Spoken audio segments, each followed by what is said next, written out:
ਤੁਹਾਡੇ ਘਰ 'ਚ ਵੀ ਕਿਸੇ ਨੂੰ ਠੰਡ ਲੱਗੀ ਹੈ, ਛਾਤੀ ਜਾਮ ਹੈ, ਗਲਾ ਸੁੱਕਿਆ ਹੋਇਆ ਹੈ, ਖਾਂਸੀ ਹੈ ਤਾਂ ਇੱਕ ਬਹੁਤ ਵਧੀਆ ਉਪਾਅ ਹੈ ਜੋ ਅਸੀਂ ਕਰਨ ਜਾ ਰਹੇ ਹਾਂ।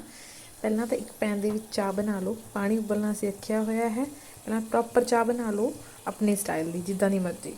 ਠੀਕ ਹੈ, ਅਸੀਂ ਸਿੰਪਲ ਚਾਹ ਬਣਾ ਰਹੇ ਹਾਂ। ਪਾਣੀ ਬੋਇਲ ਕਰਕੇ ਚਾਹ ਪੱਤੀ ਅਤੇ ਚੀਨੀ ਪਾਵਾਂਗੇ ਅਤੇ ਪਾਵਾਂਗੇ ਦੁੱਧ। ਇੱਕ ਇਲਾਇਚੀ ਵੀ ਪਾ ਲੈਂਦੇ ਹਾਂ। ਹੁਣ ਦੁੱਧ ਪਾ ਕੇ ਚਾਹ ਬਣਾਉਂਦੇ ਹਾਂ।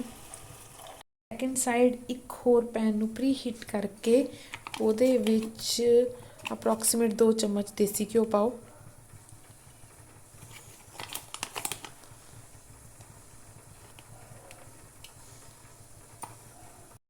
ਜਦ ਘਿਓ ਹੋ ਜਾਊ ਗਰਮ ਅਤੇ ਬਣ ਜਾਏਗੀ ਚਾਹ, ਤਾਂ ਆਪਾਂ ਥੋੜ੍ਹੀ ਜਿਹੀ ਚਾਹ ਜੋ ਦੇਸੀ ਘਿਓ ਆਪਾਂ ਗਰਮ ਕੀਤਾ ਹੈ ਉਹਦੇ ਵਿੱਚ ਪਾਣੀ ਹੈ ਅਤੇ ਉਨੀ ਕੁ ਚਾਹ ਪੀਣ ਨੂੰ ਦੇਣੀ ਹੈ।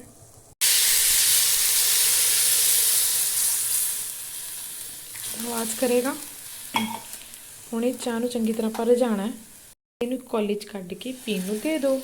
ਗਲਾ ਬਿਲਕੁਲ ਠੀਕ। ਖੰਘ ਹੋਈ ਹੈ ਉਹਨੂੰ ਤੁਸੀਂ ਪਹਿਲਾਂ ਇਹ ਪਿਲਾਓ, ਫਿਰ ਬਾਅਦ 'ਚ ਸਿੰਪਲ ਚਾਹ ਉੱਤੋਂ ਪੀਣ ਨੂੰ ਦੇ ਦਿਓ। ਠੀਕ ਹੈ। ਅਗਰ ਕੋਈ ਬੱਚਾ ਹੈ ਤਾਂ ਯੂਜ਼ ਅ ਸਪੂਨ, ਕਿਉਂਕਿ ਬਹੁਤ ਗਰਮ ਹੈ, ਬੱਚਾ ਇੰਨਾ ਗਰਮ ਨਹੀਂ ਪੀ ਸਕਦਾ ਹੈ। ਥੋੜ੍ਹਾ ਠੰਡਾ ਕਰਕੇ ਪੀਣਾ ਹੈ।